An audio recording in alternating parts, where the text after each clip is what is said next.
You're a dangerous organization. You are going to lead to a civil war in this country if you win the elections.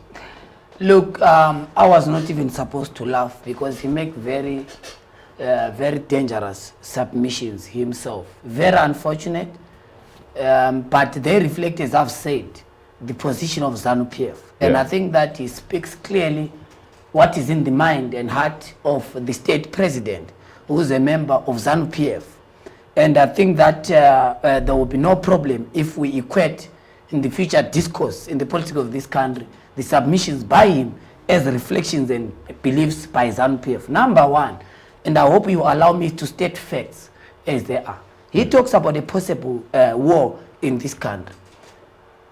The 42 years ZANU has been ruling this country without a popular mandate.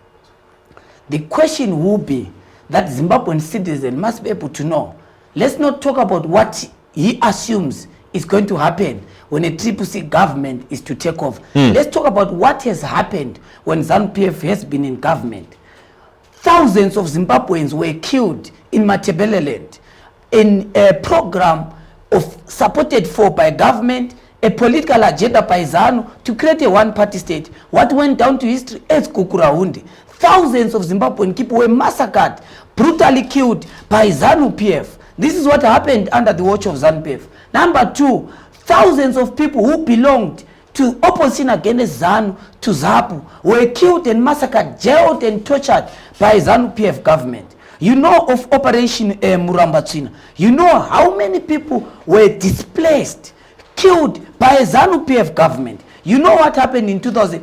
Emerson Mnangagwa said this, and I quote, Mugabe wanted to surrender power to the opposition in 2008, and I personally, as Emerson Mnangagwa, stopped him, subverted a constitutional will of the people. What followed after that? Long sleeve, half lived. How many people were killed by ZANU-PF, monitored and regulated and supported and deployed by Emerson Mnangagwa? It's on record, he has said it, and we know what happened after that when he said, I saw Mugabe, don't worry, we are going to deal with it. I'm talking about 42 years of what happened in 42 years.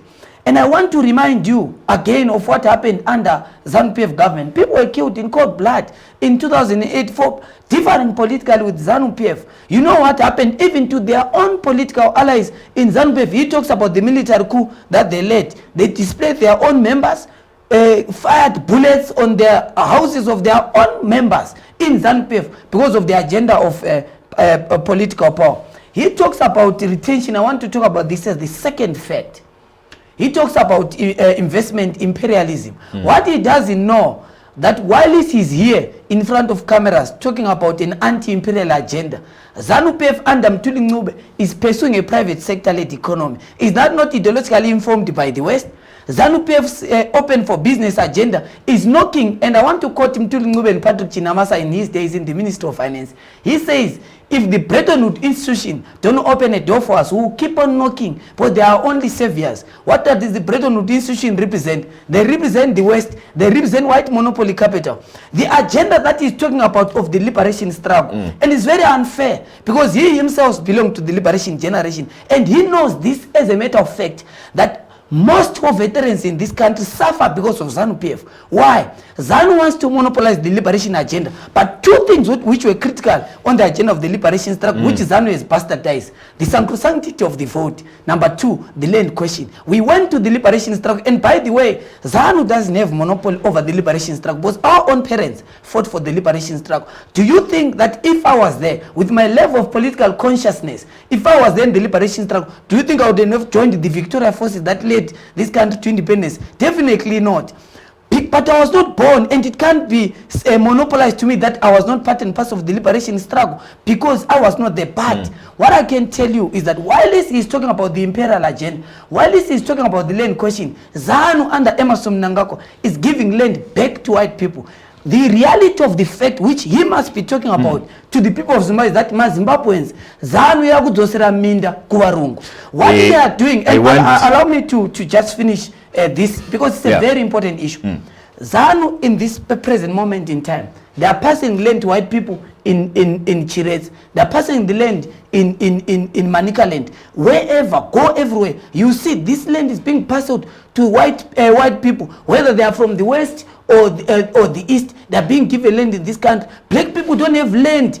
War veterans are continuously being vetted every day under ZANU-PF government. Why can't we finish the vetting? They use it for political objectives. That's ZANU under Mnangagwa right now. They are pursuing an ideological persuasion of, in fact, ZANU is the greatest right-wing organization in this country. They've gone to the right. The liberation struggle was informed by the left, Marxist-Leninist ideological persuasion. But under Mnangagwa, ZANU is to the extreme right. He knows this for a fact. He knows that the RPZ in this country has been used to facilitate right-wing neoliberal political economic agenda. In this country, that's what we're talking about. That's the economic reality. Let's allow him to